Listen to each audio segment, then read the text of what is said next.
soutenons le processus de paix et de réconciliation nationale en cours au Mali. Ces mots sont de la vice-présidente du Parlement allemand en visite dans notre pays. Elle a été reçue ce matin par le Premier ministre ainsi que par les députés à l'Assemblée nationale. Le plan de campagne agricole pour l'exercice 2015-2016 soumis ce matin à l'examen et à l'adoption du comité exécutif national de l'agriculture. Le Mali table sur une production de plus de 8 millions de tonnes toutes céréales confondues et 650 000 tonnes de coton-graine pour cette campagne. Nous sommes mardi 28 avril. Merci de votre présence. Bonsoir à tous. La vice-présidente du Parlement allemand est en visite au Mali. Madame Eldegard a été reçue en audience par le Premier ministre. Au cours des échanges, elle a réitéré le soutien de l'Allemagne au processus de paix et de réconciliation nationale en cours. La coopération entre les deux pays ainsi que les questions sécuritaires ont été également abordées. Nous l'écoutons à sa sortie d'audience au micro de Nous Sissoko. Dans cet entretien, on a parlé du soutien qu'apporte l'Allemagne au processus de paix au Mali. Nous soutenons beaucoup ce processus de paix puisque nous espérons qu'il sera possible de ratifier l'accord de paix le 15 mai. Mais nous soutenons le Mali pas seulement dans le domaine du processus de paix, mais aussi dans le domaine du développement économique et social. Tout d'abord, pour la mise sur pied d'un secteur de sécurité, mais aussi la formation de la police et l'équipement logistique des armées maliennes. Nous soutenons le Mali également dans le processus de réconciliation qui est très important d'après nous, et nous apportons également soutien dans le domaine des projets de développement, la distribution d'eau potable, l'épuration des eaux usées, mais aussi les projets d'irrigation dans le nord comme dans le sud de deux pays, et des projets de développement dans le domaine de l'agriculture. D'ailleurs, demain, nous allons visiter un projet de formation, un collège professionnel, et nous allons poser la première pierre d'une installation d'énergie solaire. Et le Premier ministre, dans notre entretien, a réagi également à notre souci que les événements de Ménaka d'hier pourraient mettre en question le processus de paix. Il nous a parlé du communiqué qui a été publié par le gouvernement du Mali hier soir, un communiqué dans lequel le gouvernement a pris sa distance par rapport aux événements de Ménaka, et le gouvernement a dénoncé ces actes de violence qui pourraient troubler le processus de paix. Et nous espérons que grâce à ce communiqué, il est clair maintenant que le gouvernement du Mali dénonce ce qui s'est passé à Ménaka. Et j'ai parlé au nom de la délégation allemande en disant que d'après nous, ce communiqué publié par le gouvernement était très important. Nous avons dit qu'il était très important aussi pour l'avenir du pays de Mali que l'accord de paix soit ratifié le 15 mars, et nous souhaitons que tous les groupements, tous les mouvements puissent parapher et signer cet accord, puisqu'il s'agira de l'avenir du pays qui en dépend. Weil davon die Zukunft dieses Landes sicherlich sehr stark auch abhängen wird. Et justement, sur la situation de Ménaka qu'elle vient d'évoquer, le ministre des Affaires étrangères a réagi. Son intervention au cours donc de ce journal. En attendant, restons avec la délégation allemande qui, après la primature, a été reçue par le président de l'Assemblée nationale. La délégation parlementaire allemande a profité de ce passage à l'hémicycle pour avoir des séances de travail avec différentes commissions. Les deux parlements ont fait la revue des actions du développement et du rôle de l'opposition à l'Assemblée nationale. Aïssata Ibrahim Maïga, reportage. Préoccupée par la situation d'instabilité dans les régions du nord de notre pays, la vice-présidente du Bundestag est au Mali pour non seulement s'enquérir de l'évolution du processus de paix, mais aussi pour apporter le soutien du peuple allemand à celui malien. L'objectif de notre visite au Mali est de soutenir le processus de paix. Le Parlement allemand, mais aussi le gouvernement, tient beaucoup à ce que ce processus se soit mené à bien avec des bons résultats. Nous espérons tous que l'accord de paix sera ratifié le 15 mai et nous allons exiger ou demander à tous les groupements de bien vouloir ratifier cet accord puisque c'est une condition nécessaire et importante pour l'avenir de tous les citoyens du Mali. Après cette audience, la journée s'est poursuivie avec une séance de travail élargie aux différentes commissions de l'hémicycle. Objectif, débattre des différents projets et programmes financés par l'Allemagne et échanger d'expériences au niveau des deux parlements. C'est un pays qui nous a accompagnés depuis l'indépendance jusqu'à aujourd'hui. Leur aide vis-à-vis de notre pays est constante. Les élus allemands ont voulu en savoir plus sur le rôle de l'opposition à l'Assemblée nationale. Ce qui est important, c'est que le groupe de l'opposition est actif dans toutes les commissions où nous siégeons. Et par rapport à nos opinions sur les actions du gouvernement, je crois que nous ne faisons aucune retenue. Nous ne critiquons pas pour le beau plaisir de les faire. Nous pensons les faire de façon objective et faire des propositions en tout cas qui vont tendre à améliorer l'action gouvernementale. Les attentes des députés maliens ont été en partie comblées car la vice-présidente a annoncé l'octroi par son pays de près de 5 milliards de francs CFA pour des projets de développement. D'ailleurs, pour mener à bien ces derniers, la parlementaire allemande a salué la signature prochaine d'un accord de paix. La coopération entre nos deux parlements, j'en ai parlé avec le président de votre Assemblée nationale. Il y a un souhait qui a été exprimé par l'Assemblée nationale malienne, mais le Parlement allemand le souhaite également, à savoir renforcer la coopération entre ces deux institutions. À titre d'exemple, le travail des différentes commissions, puisque nous sommes convaincus qu'un bon travail du Parlement est important pour la stabilité et un bon développement d'un pays. À la demande de formation du personnel de l'Assemblée nationale, écho favorable a été donné à la requête de nos députés. On avait souhaité un renforcement des relations entre les deux parlements, ce qui est effectif aujourd'hui. Il y a beaucoup de points qui sont d'actualité et qui sont assez importants pour nous, parlementaires maliens, qui ont été abordés, notamment la mise en œuvre de la décentralisation. Nous savons qu'au Mali, malgré la bonne volonté de l'État, qu'il y a quelques problèmes, nous avons demandé le concours de l'Allemagne pour améliorer la situation et nous aider par le transfert d'expérience à améliorer notre système de décentralisation. Cette mission parlementaire vient renforcer davantage les liens déjà excellents entre le Mali et l'Allemagne, premier pays à reconnaître l'indépendance du Mali en 1960 et dont la coopération a été saluée par les députés. Toujours à l'Assemblée nationale, le président Issa Sidibé a reçu le représentant Afrique de Amnesty International. Notez que Alioune Tine s'occupe de la région Afrique de l'Ouest et du centre de l'organisation. À sa sortie d'audience, il est au micro de Aïssata Ibrahim Maïga. C'était d'abord une visite de courtoisie pour présenter le bureau régional de Dakar, parce que depuis janvier, je suis le directeur du bureau régional pour l'Afrique de l'Ouest et du Centre, présenter les préoccupations de Amnesty International quand même, qui a fait un rapport sur le Mali en 2013-2014 et qui surveille l'état des droits humains. J'avoue que nous avons été très bien reçus. Nous avons fait l'objet d'une écoute très attentive. Je sais d'ailleurs que Amnesty International, la section malienne, travaille vraiment avec la commission nationale, la commission des lois et des droits de l'homme de l'Assemblée nationale. Donc nous allons renforcer nos positions parce que le président de l'Assemblée nationale nous a demandé de venir désormais avec nos documents, de préparer les rencontres de manière vraiment à ce qu'Amnesty contribue de façon positive et efficace à l'amélioration des droits de l'homme ici au Mali. Et nous avons ce message de condoléances du président de la République adressé au président de la République démocratique fédérale du Népal.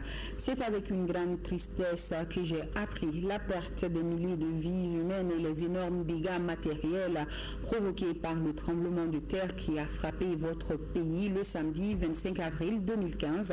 En cette douloureuse circonstance, je voudrais exprimer à votre Excellence, au peuple ami du Népal ainsi qu'aux familles des disparus durement éprouvées. Au nom du gouvernement du Mali et à mon nom personnel, ma profonde compassion et mes condoléances les plus émues. Je prie pour le repos de l'âme des disparus et forme des vœux de prompt rétablissement aux blessés. Je vous prie d'agréer, Excellence, les assurances de ma très haute considération. Signé Ibrahim Boubacar Keïta, chef de l'État. Fin du concours intitulé Programme d'éducation aux valeurs olympiques interécoles. Les résultats ont été proclamés ce matin en présence de Joël Bouzou, le président de Peace and Sport, et de Keïta Aminata Maïga, notre première dame, qui est également la présidente de l'Académie olympique. Isaac Tchéni nous indique que le concours a porté cette année sur la poésie et le dessin. Son compte rendu.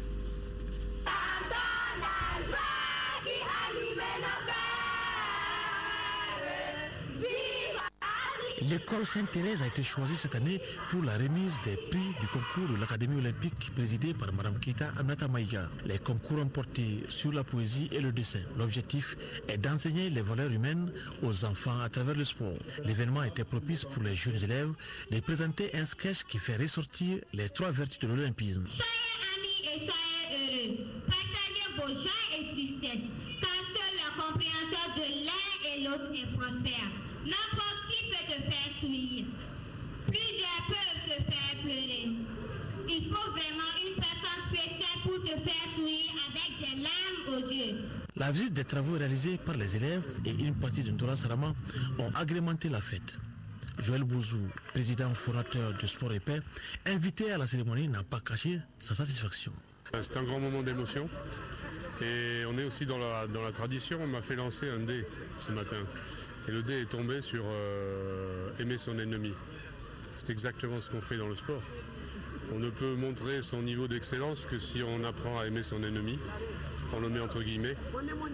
Parce que c'est dans ces conditions-là qu'on reste intelligent et qu'on apprend l'autre. Et donc ses points forts, ses points faibles, et peut-être pour gagner, mais en tout cas pour tirer le meilleur niveau d'excellence de soi-même. Le sport, c'est cette rencontre paradoxale où on s'oppose pour finalement se rencontrer à la fin. Donc je crois que utiliser le sport, son langage universel, avec des moyens adaptés, avec des pratiques sportives adaptées, avec des équipements souvent issus de produits recyclés à l'échelle du pays et pour rapprocher les communautés par le sport. Je crois que là, le chemin, aimer son ennemi à tout son champ, c'est un chemin, mais le but à la fin, c'est la paix, c'est la réunion et c'est l'unité. La présidente de l'Académie olympique, Keïta Aminata Maïga, a invité les jeunes à s'intéresser au programme d'éducation aux valeurs olympiques. Toutes les académies, je crois qu'elles sont déjà contactées pour notre programme et qu'elles s'engagent encore plus pour qu'on puisse diffuser ces valeurs olympiques. Comme je l'ai toujours dit, ce sont des valeurs qui concourent à la formation du jeune élève, même de l'adulte, par rapport à la citoyenneté, par rapport à l'amour de la patrie. Donc je les invite vraiment à nous rejoindre et à s'engager. L'Académie olympique a été créée par le Comité olympique et sportif malien en 2010. Le président de Peace and Sport, Joël Bouzou, poursuit donc sa visite au Mali et dans le respect du Djatigia malien, la première dame, Keïta Aminata Maïga, lui a offert un dîner. C'était dans la salle des banquets à Koulouba. Abdul Karim Kaba était sur place. La paix par le sport au service du développement, ce sont là les mots-clés qui ont marqué le dîner offert par la présidente de l'Académie nationale olympique du Mali, Joël Bouzou et sa délégation. L'objectif de Peace and Sport, qui est agir en faveur de la paix à travers le sport, rime bien avec la situation actuelle du Mali. Votre visite d'amitié, mais aussi de travail, est un moment important pour nous qui nous inscrivons dans la perspective de mettre à contribution le sport pour consolider la paix et l'unité nationale. Cette perspective trouve sa légitimité à la fois dans les vertus du sport et dans vos qualités de leader. Le sport constitue un outil important pour la formation des citoyens et le dialogue entre les peuples. Il est un outil pédagogique pour inculquer aux jeunes et à tous les pratiquants l'esprit de compétition, la joie de l'effort, le fair play, l'amitié.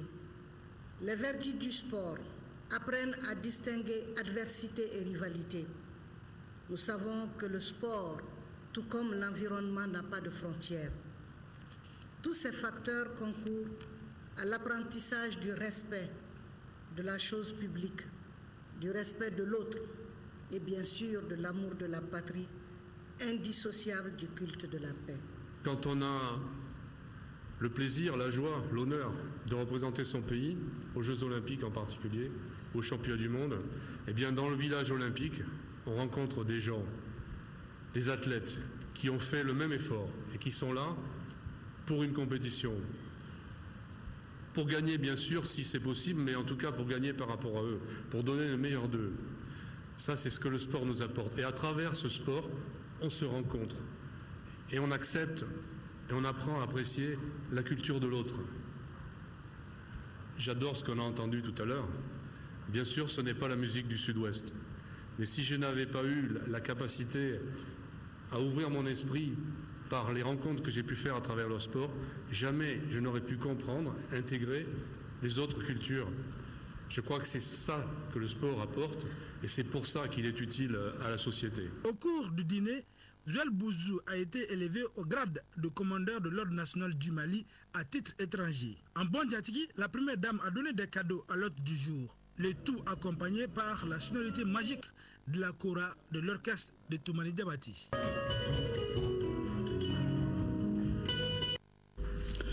Et je vous propose à présent d'écouter le ministre des Affaires étrangères, Abdoulaye Diop, qui s'est exprimé sur la situation qui prévaut à Ménaka, dans la région de Gao. Il s'agit des récents affrontements entre certains groupes armés. Abdoulaye Diop est au micro de Sirabachili.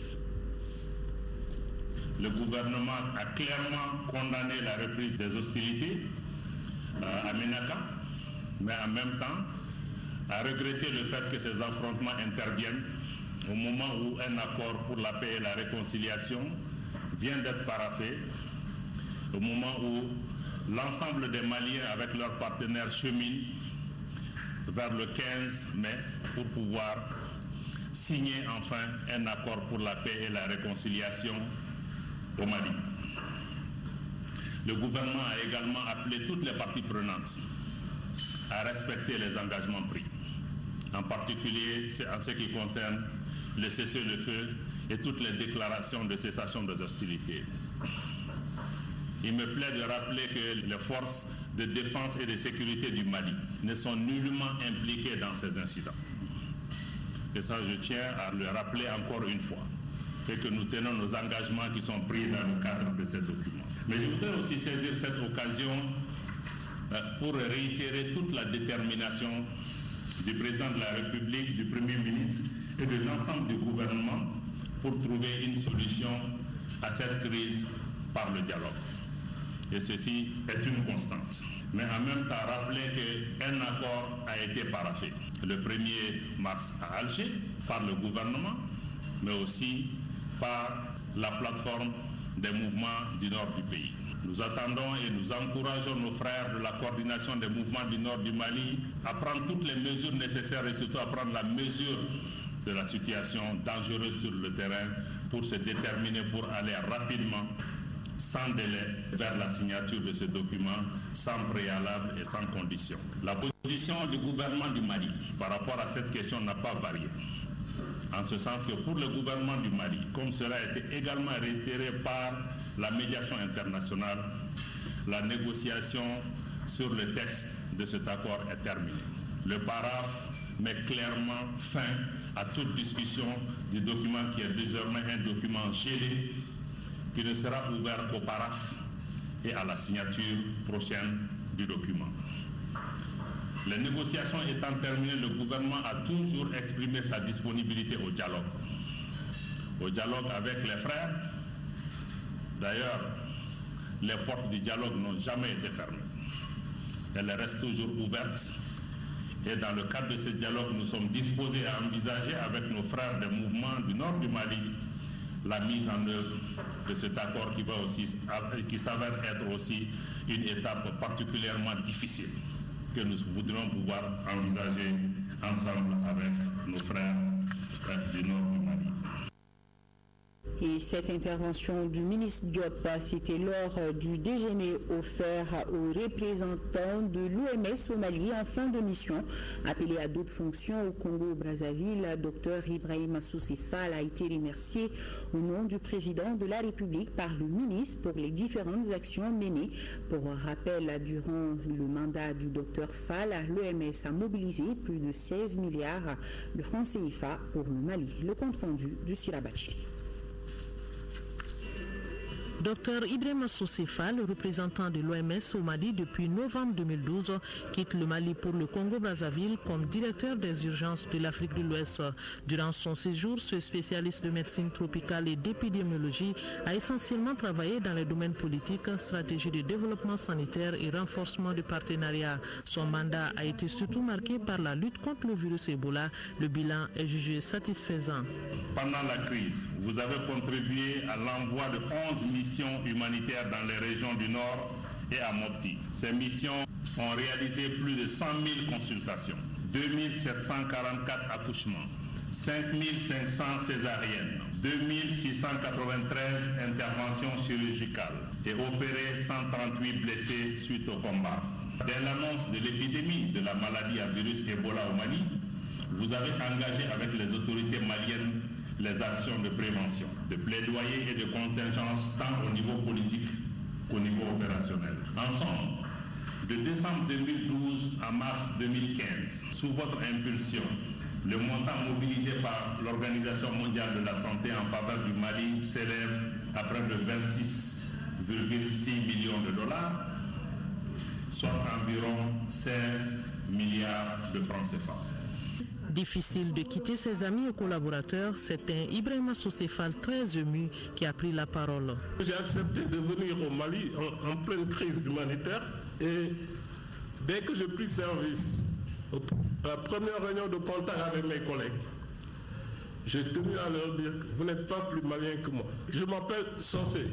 Sosé, ça veut dire malinké ou manding en Wolof. Partout où je passe aujourd'hui, dans les aéroports, les villes, les Maliens viennent spontanément vers moi parce qu'ils m'ont reconnu à la télé. Ils m'ont vu m'engager sans limite pour préserver la santé de la population. Et cela me suffit largement comme reconnaissance. Pour ses loyaux services rendus à la nation malienne, Ibrahima Sosé Fall a reçu la médaille du mérite national, un cadeau et un tiwara d'excellence. Soyez assurés que partout où je serai, le Mali aura un ambassadeur à ma personne. Voilà, bon vent au docteur Fall. Le Royaume des Pays-Bas vient de célébrer sa fête nationale par une réception à la résidence de l'ambassadeur. C'est en présence de nombreux membres du gouvernement. Les deux parties ont saisi l'occasion pour rappeler les différents domaines de coopération. Youssouf Diakité, reportage.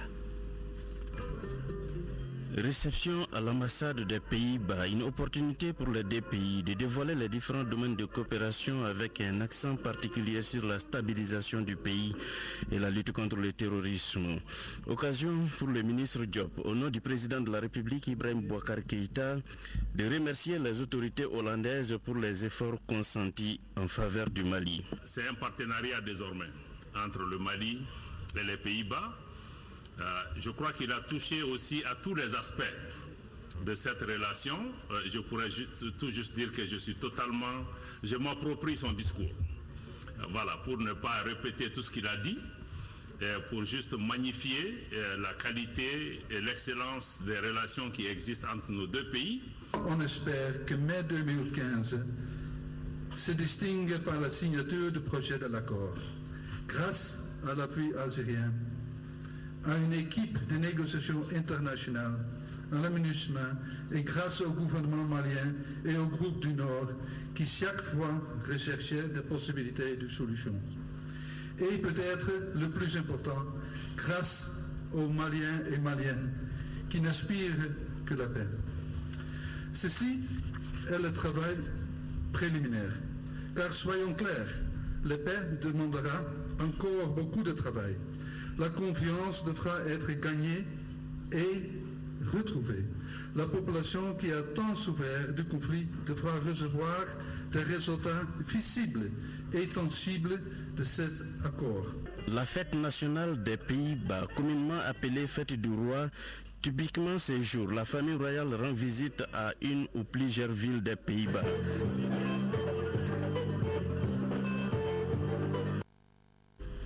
Le Mali tient à une solution par le dialogue. Le ministre Abdoulaye Diop l'a dit tantôt. Les journalistes aussi se penchent sur la question. C'est à la faveur d'une conférence débat animée par le ministre de la Communication, porte-parole du gouvernement, Choguel Kokala Maïga. La conférence s'inscrit dans le cadre de la Semaine nationale de la liberté de la presse qui s'étend du 27 avril au 3 mai. Moussa Fane était à la Maison de la Presse ce matin. Son reportage.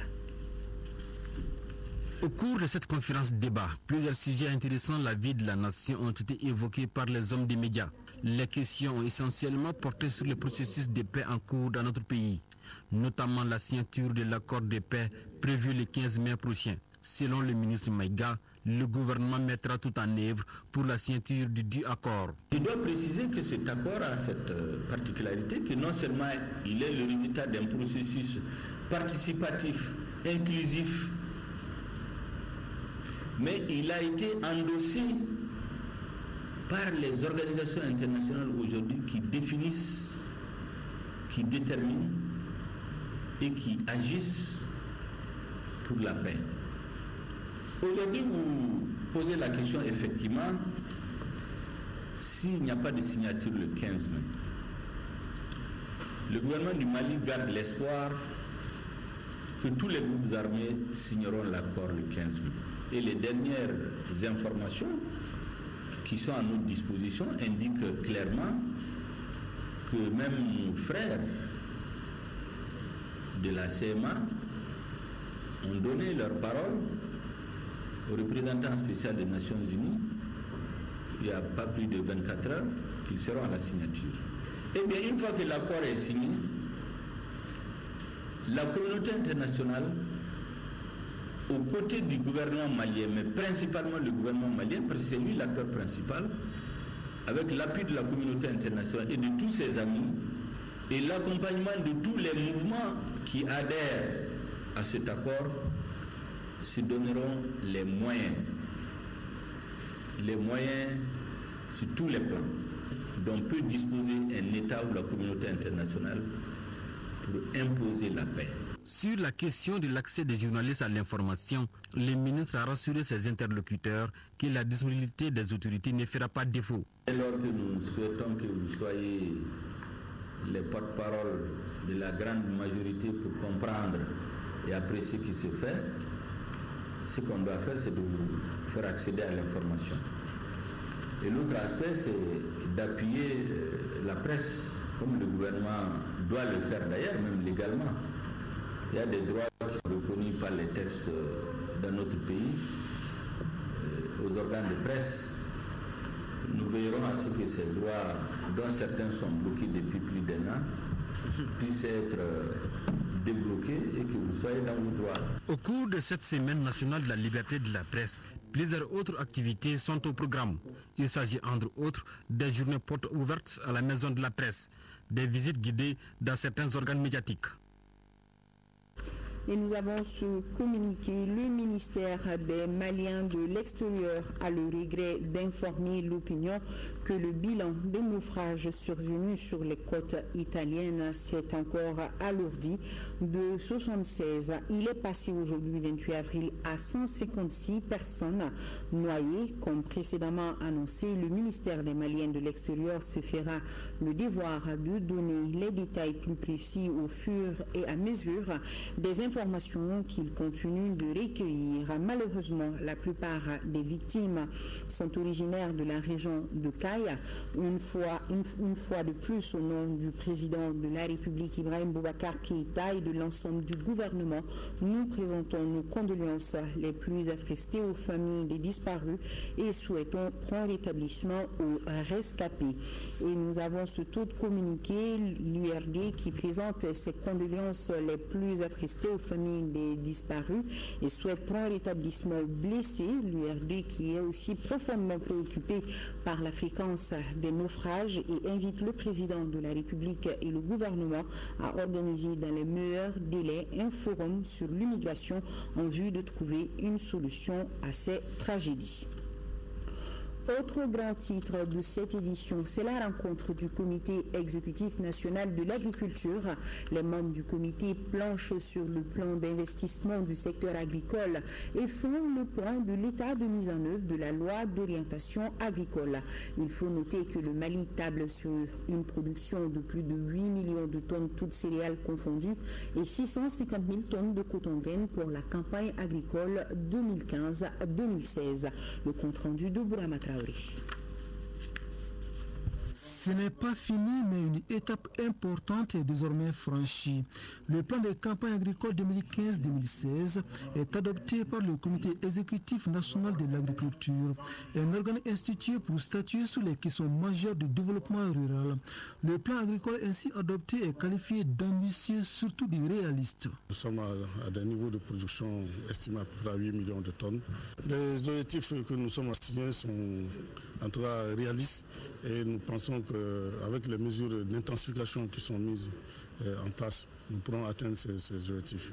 Les propositions qui sont faites par rapport aux productions végétales, aux productions animales et aux productions piscicoles et aquacoles. Le plan agricole 2015-2016 prévoit également la production de 650 000 tonnes de coton-graine. Au niveau des filières aquacoles et halieutiques, les ambitions sont aussi grandes. 93 000 tonnes de poissons frais sont attendues. Au département du développement rural, on est optimiste. Ces 8 millions de tonnes seront obtenues sur la base d'une mobilisation très accrue de nos ressources. Cette année, il est inscrit au compte de développement rural 14,23% des ressources budgétaires, ce qui est extrêmement important et qui va au-delà des engagements de Maputo et ensuite de Malabo. Nous sommes déterminés à accroître nos capacités en aménagement de plaines et de bas-fonds. Nous avons maintenu la subvention agricole à 35 milliards. L'objectif de production de 8 millions de tonnes de céréales est bien possible selon le président de l'APECAM. Toutefois, insiste Bakary Togola, l'accent doit être mis sur la transformation de l'excédent de nos productions. Parce que si on a beaucoup de produits et si ce n'est pas transformé, l'utilisation sera un problème. Or que le problème même du Mali, c'est ça. Aujourd'hui, on a le maïs avec notre main. Et si on a des moyens de transformer ici et vendre ici même. Assurance du ministre en charge du département de l'industrie. Le Mali et la Chine, dit-il, vont bientôt signer un protocole d'attente, ce qui va permettre d'installer certaines usines de transformation des productions locales. Il s'agit de la mise en place dans les prochaines semaines au Mali d'une unité de transformation de la tomate en concentré de tomate pour près de 40 milliards. Il y a également une usine à Kita qui est prévue pour l'huile de l'arachide et puis une troisième usine également pour la transformation du manioc. Outre l'industrialisation et la maîtrise de l'eau, la gestion des engrais est revenue dans les débats et le constat est amer. Selon un récent contrôle effectué par le département de tutelle, 40% des engrais mis à la disposition des producteurs sont de mauvaise qualité. Nous allons mettre l'accent sur le contrôle de qualité des intrants parce que les résultats que nous obtenons cette année ne sont pas satisfaisants et nous allons donc nous attaquer de façon très vigoureuse aux voyous, parce qu'il faut les qualifier ainsi, ceux qui vraiment donc sur la base de l'impôt de nos populations vont acheter des intrants de mauvaise qualité, venir livrer à nos producteurs sont non seulement des voyous mais des criminels. Le comité exécutif national de l'agriculture a également adopté le plan national d'investissement du secteur agricole PENISA, un plan adopté par le gouvernement en août 2013. Son objectif est de promouvoir et de moderniser l'agriculture malienne sur la période 2015-2020. La version actuelle qui est soumise au comité exécutif national de l'agriculture est le fruit d'un processus de dialogue depuis au niveau des acteurs régionaux, au niveau des différents départements ministériels. Toutes les régions ont été consultées sur ce document-là, pour l'approbation de ce document. Les PENISA et les plans agricoles 2015-2016 seront définitivement validés par le Conseil supérieur de l'agriculture, présidé par le chef de l'État, un conseil dont la date n'a pas encore été précisée. La Société financière internationale, membre du groupe de la Banque mondiale, met son expérience et son expertise au service de la BCIM Mali. Les deux parties ont signé ce matin un accord de coopération visant à soutenir le secteur privé. C'était en présence de Mohamed Diarra. Le secteur privé est considéré comme le moteur de la croissance économique. Pour donc amorcer une véritable relance économique, il faudra donner un coup de pouce aux entrepreneurs. Voilà l'idée qui sous-tend le nouveau partenariat établi entre la BICIM et la Société financière internationale, membre du groupe de la Banque mondiale. Les deux parties ont procédé à la signature de cet accord de coopération. Cette convention, elle vient renforcer le dispositif d'appui aux PME que la SFI, en tant qu'organisation de développement leader dans le secteur de la PME en Afrique, met en place pour la croissance des entreprises au Mali. Pour cette première phase, le programme concerne le domaine de la santé, spécifiquement les pharmaciens. Il pourrait s'étendre selon les besoins aux autres segments des petites et moyennes entreprises. Par cette signature aujourd'hui, la BICIM entend donc ainsi conforter son engagement fort dans le développement du secteur productif au Mali. Et le développement économique souhaité du Mali ne pourra être atteint sans la prise en compte des besoins précis de ces entreprises et de leurs préoccupations. Le Mali bénéficie d'appui budgétaire de la part des bailleurs de fonds et notamment le groupe Banque mondiale et la France à travers l'AFD. Mais si on veut que ce pays se développe de manière pérenne, ce sera à travers le secteur privé et pas seulement à travers la commande publique. Les deux sont complémentaires. La mise en œuvre de cet accord de coopération à valeur de test devrait ouvrir la voie à d'autres mécanismes de financement.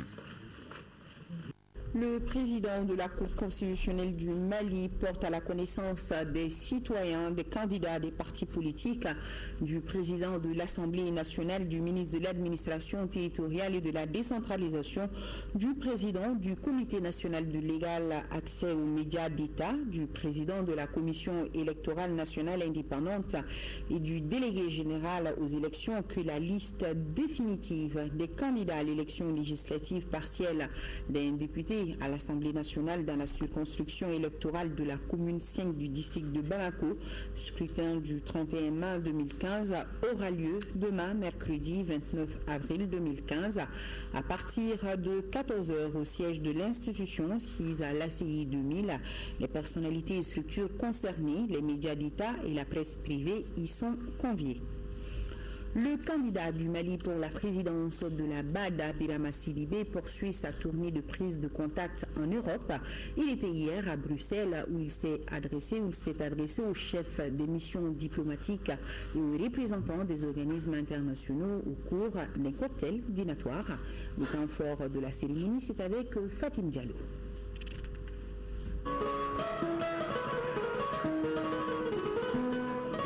Africaine de développement modernisée, dynamique, efficace et pourvoyeuse de solutions innovantes et durables constituent les grandes lignes de la vision de Birama Sidibé, candidat du Mali à la présidence de la Banque africaine de développement. Une vision éloquemment exprimée hier face aux ambassadeurs et représentants d'organisations régionales accréditées auprès de la Belgique et de l'UE. La BAD doit faire en sorte qu'elle soit une nouvelle génération de banques qui est consacrée à attirer les investissements vers l'Afrique. C'est ce que je mets sous le chapeau du secteur privé.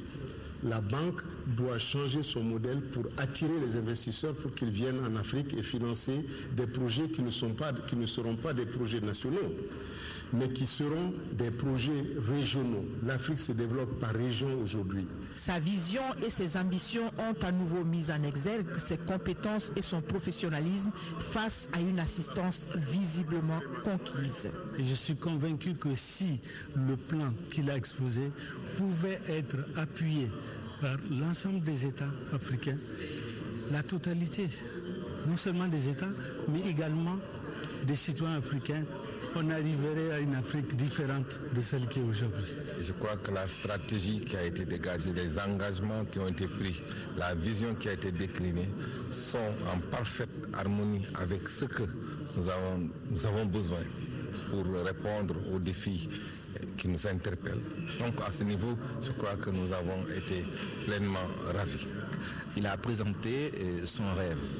C'est une ambition personnelle, mais c'est aussi une ambition pour l'Afrique. Il a la capacité, il a la carrure, c'est une personne d'expérience et je crois qu'on peut rêver avec lui pour l'Afrique.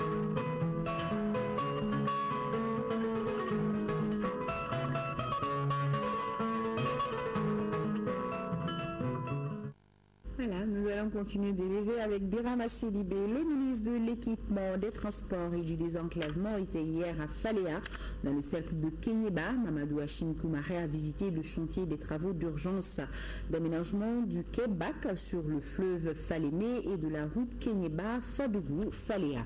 Nos envoyés spéciaux sont Daouda Siliki Diarra et Aboubakar Traoré. Le développement économique et social de la commune rurale de Faléa vient d'être amorcé avec la relance du secteur des transports routiers. En témoigne l'aménagement de la route Kenyeba-Fadougou-Faléa avec un paquet qui a été visité par le ministre. Elle est longue de 87 km.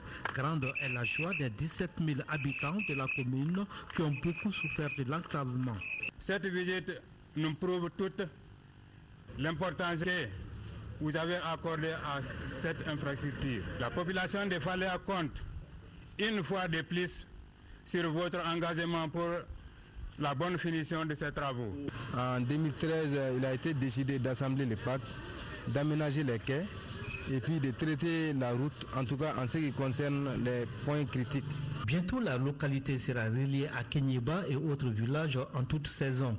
Avant, il fallait mettre 6 heures pour parcourir les 87 km. Maintenant, les motocyclistes font le même trajet pendant 2 heures et demie. Le département a vu que Faléa étant depuis plus de dizaines d'années coupé complètement du reste du Mali pendant les saisons de pluie. Nous avons fait en sorte que les moyens que nous disposons, que nous puissions faire en sorte que cette question devienne bientôt question de rêve. Et nous avons pu maintenant faire marcher le bac et ensuite faire maintenant l'accès du bac à Faléa. L'appétit vient toujours en mangeant, dit-on. Les populations ont demandé au ministre de prolonger la route jusqu'à la frontière guinéenne. C'est une demande naturelle. Nous avons promis que nous allons étudier. Nous allons envoyer une équipe pour faire les études. Et après les études, on verra avec les partenaires et avec les ressources du Mali. Et un mot de politique, la convergence pour le développement du Mali, CODEM, passe en revue sa troupe en région de Sikasso et suivons Sékou Konaté. Pour cette conférence régionale, les responsables des structures de base du parti de la Convergence pour le développement du Mali, CODEM, en région de Sikasso, élus, militantes et militants ont répondu en nombre. Car il s'agit là de faire un tour d'horizon de la vie du parti, de la Kénouri et des sujets d'intérêt national. Et la section de Sikasso qui accueille l'événement politique donne le ton. Cette santé du parti s'illustre par un remembrement effectif de nos structures de base en conformité avec les nouveaux statuts et règlements du parti. Cette dynamique locale est un indicateur pour la région où la CODEM se porte à merveille. Si il y a quelques années, donc à ses débuts, dans la région ici, la plaque forte du parti était le cercle de Sikasso. Aujourd'hui, je peux dire que, en tout cas, c'est dans toute la région. Et nous sommes très heureux de le constater. Et nous sommes aussi venus pour parler de la nation. Le processus de sortie de crise, le pré-accord d'Alger, la signature de l'accord de paix du 15 mai prochain à Bamako et les élections communales et régionales ont été des sujets au cœur des échanges. Et le parti a sa vision. Je pense qu'aujourd'hui, plus que jamais, on doit arrêter la polémique. Parce que le président de la République lui-même a dit qu'aucun accord n'est parfait. Et il n'a jamais eu à dire à qui que ce soit que cet accord est parfait. Mais cet accord est le résultat d'un compromis. Un compromis qui garantit l'intégrité du territoire national. Un compromis qui garantit la laïcité. Un compromis qui garantit l'unité nationale. Et pour nous, c'est important. Nous avons invité les militants et les sympathisants de notre parti dans la région à soutenir les accords de paix. La présente conférence régionale a aussi mis en place une coordination régionale de 3 membres présidée par Daouda Malé. Elle a enregistré de nombreux messages des partis invités et adressé des motions de soutien et de remerciements. Un atelier sous-régional de restitution de l'initiative E du programme francophone d'appui au développement local soutien à Bamako, Inaba pour les détails. Le présent atelier répond à de multiples enjeux, dont la sensibilisation, la communication et le plaidoyer. Pendant 4 jours, les participants auront droit à des échanges, des débats et des visites pédagogiques sur site. Un atelier qui a permis de faire le point sur l'état d'avancement de l'initiative eau de la francophonie, dont l'objectif est d'appuyer les États membres dans la gestion des ressources en eau. Au début, ça a été vraiment un projet pilote, plus précisément dans le cas de la commune de Banfora. Nous avons eu à intervenir dans des activités allant dans l'appui pour faciliter l'accès à l'eau potable au niveau des populations. Le présent atelier de restitution se veut donc un formidable cadre d'échange et de dialogue qui permettra de partager les bonnes pratiques, d'identifier des pistes de solutions à des problématiques communes. La problématique de l'accès à l'eau et à l'assainissement est une préoccupation des plus hautes autorités de notre pays. C'est dans cette dynamique que le gouvernement du Mali, à travers le ministère de l'Énergie et de l'Eau, a initié avec l'appui de nos partenaires techniques et financiers, dans le cadre de l'initiative eau, plusieurs projets, à savoir le projet d'adduction d'eau potable, hygiène et assainissement dans la commune rurale du Mandé, le projet intégré d'adduction d'eau potable et de construction des latrines dans la commune rurale de Kalifabougou. Le ministre de l'Énergie et de l'Eau a exhorté les participants à s'approprier le projet pour qu'ensemble ils puissent gagner le combat contre la pauvreté à travers la gestion durable de nos ressources en eau. L'Ordre des architectes du Mali a tenu ce samedi sa première assemblée générale au titre de l'année 2015. Nous Sissoko, les détails. L'Ordre des architectes du Mali OAM compte environ 200 membres, dont 75% sont indépendants. La profession connaît aujourd'hui des difficultés qui entravent la bonne conduite de ses activités. Les titres fonciers, les permis d'occuper, les lettres d'attribution, si on a ça, on va les vérifier. Si la lettre est bonne, il y a ce qu'on appelle l'attestation des propriétés. Et pour chercher cela maintenant, ça fait à peu près 1 mois pour avoir l'attestation. Et souvent même, on entame la confection de plans, on est prêt, on attend pour faire le truc. Et il va arriver que les titres même donnés, délivrés n'est pas bon. Ou bien il y a une double attribution. L'OAM va bientôt adhérer à l'Union des architectes de l'espace UEMOA. La seconde assemblée que nous allons faire va trouver que nous avons déjà intégré l'espace UEMOA architecte. C'est-à-dire qu'il y a la conférence des architectes de l'espace UEMOA. L'espace UEMOA, vous savez que ça fait 8 pays. Donc ça veut dire que tous les architectes de ces 8 pays-là, quand ils sont bien installés, peuvent tourner dans la sous-région. L'Ordre des architectes du Mali souhaite la tenue des états généraux du BTP afin d'assainir le secteur et améliorer sa gouvernance. Opportunité du secteur artisanal, créneau porteur de l'artisanat et avantage du code communautaire de l'artisanat dans la zone UEMOA. C'est le thème d'un forum initié par le réseau des ambassadeurs pour le développement. Batraoui nous en parle. Le chômage, la déscolarisation et la tentation vers l'immigration clandestine font partie du lot des problèmes que les jeunes rencontrent aujourd'hui. Le réseau des ambassadeurs de développement RADEV Mali est convaincu que la solution réside dans la promotion du secteur artisanal. La présente rencontre vise alors à sensibiliser et orienter les jeunes vers ce secteur qui renferme d'immenses potentialités et contribue sensiblement au développement du Mali. Le secteur artisanal représente 15% du produit intérieur brut. Environ 2,5 millions de personnes, soit 40% de la population active. À ce chiffre, il convient d'ajouter que le secteur artisanal a une incidence en termes d'impôts et de taxes à hauteur de 30 milliards et 12 milliards en chiffre d'affaires en termes d'exportation. Pour la promotion du secteur artisanal, la maîtrise des techniques dans plusieurs filières de production est aujourd'hui plus qu'une nécessité pour les jeunes. Il s'agit quand même de promouvoir les métiers de l'artisanat auprès des jeunes en termes de sensibilisation, d'information surtout. Et c'est pourquoi la PCM est auprès du RADEV Mali pour mener à bien ce projet. L'artisanat est le fondement de tout développement.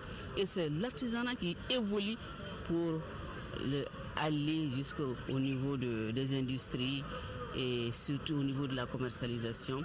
L'objectif, c'est que au moins 20 à 30% de ces 2000 jeunes qui se sont engagés puissent avoir leur projet réalisé avec l'accompagnement des banques, des structures financières. Ce forum consacre la fin d'une session de formation d'un mois initiée par le réseau à l'intention de 600 jeunes dans différentes spécialités du secteur artisanal. Activité qui s'inscrit dans le cadre de l'exécution du projet réorientation des jeunes vers les secteurs porteurs. La direction du centre culturel Corée de la Fondation Festival sur le fleuve Niger vient de procéder à l'ouverture officielle de sa saison annuelle de culture. Bonouri Tcheno est notre correspondant. Pour cette rentrée culturelle, des artistes de grande renommée étaient au rendez-vous. L'orchestre Kanaka de Mopti et l'artiste Astou Nyame ont à cette occasion donné le ton pour l'ouverture officielle de la saison culturelle annuelle du Centre culturel coréen de Ségou. Pour la direction du centre, les ambitions sont énormes. Après le festival sur le Niger, 2 mois après, nous lançons nos activités de l'année à travers un catalogue de l'année qui situe toutes nos activités de l'année en termes de danse, de performance, d'art visuel, de formation, de training. C'est juste pour dire que le festival s'articule autour des réflexions, des arts visuels et de la musique également. L'innovation que la fondation du Festival sur le Niger est en train d'apporter à la ville doit être soutenue vraiment par nous les élus locaux et pourquoi pas par toute la population de Ségou. Je me réjouis vraiment ce soir de cette rentrée culturelle vaste et qui a un programme vraiment culturel dans l'art plastique, l'art contemporain, dans les poésies, dans les formations et dans la musique. Bravo. Auparavant, des invités avaient eu droit à une causerie débat sur le thème crise sécuritaire et violence au Nord Mali, puis un vernissage des expositions sur les thèmes Founou Founou au tourbillon en français et les beaux mots culture bois à travers des images d'art plastique. Et on parle de Ségou. Justement, le RTM Ségou vous propose ce soir un magazine après ce journal. Le magazine s'intitule « Les 2200 hectares du papa Massabali Bougou apportent un nouvel espoir à la campagne agricole 2015-2016 pour le fils du Niger ». Une réalisation de Dougou Fana Traoré à suivre donc après ce journal. Grande cérémonie de prière lundi à la grande mosquée de Bamako, une séance de recueillement à l'endroit de tous ceux qui ont perdu la vie dans le naufrage du chalutier survenu sur la Méditerranée le dimanche 19 avril dernier, en particulier aux disparus maliens. Cette prière était dirigée par l'imam Koké Kale. Je vous propose d'écouter Amadou Oumar Diakité, le représentant du ministre des Affaires religieuses et du culte au micro de nous Sissoko. À travers les prières, nous avons demandé au Tout-Puissant pour qu'il reçoive l'âme de ces disparus. Vous n'êtes pas sans savoir les conditions dans lesquelles ils ont disparu. Parmi eux, il y a beaucoup de Maliens et encore l'identification est en cours. Donc c'est une situation un peu bouleversante, mais avec les prières, tout est possible. Donc au nom du ministre et du gouvernement du chef de l'État, nous exprimons aux parents et à tous les Maliens nos sentiments les plus pénibles. Que leur âme repose en paix et que Dieu fasse que des situations pareilles ne se reproduisent pas. C'est une situation qui interpelle tous les Maliens, chacun à son niveau, pour qu'ils prient, pour que nous sortions de ce cycle infernal. À suivre tout à l'heure le communiqué du gouvernement sur la situation de Ménaka dans les langues nationales et qui s'est disparu. Repose en paix. Amen. Ce journal est terminé. Merci de votre fidélité. La météo, c'est tout juste après moi avec Balkissa Aïdara. Mohamed Ouldoumamouni sera là aux environs de 21h30 pour le JT des formations et moi, je serai là demain. Même heure, même plateau, du moins, je l'espère. Merci à vous qui nous suivez de Washington, de New York et de Houston. C'est aux États-Unis. Bonsoir à tous.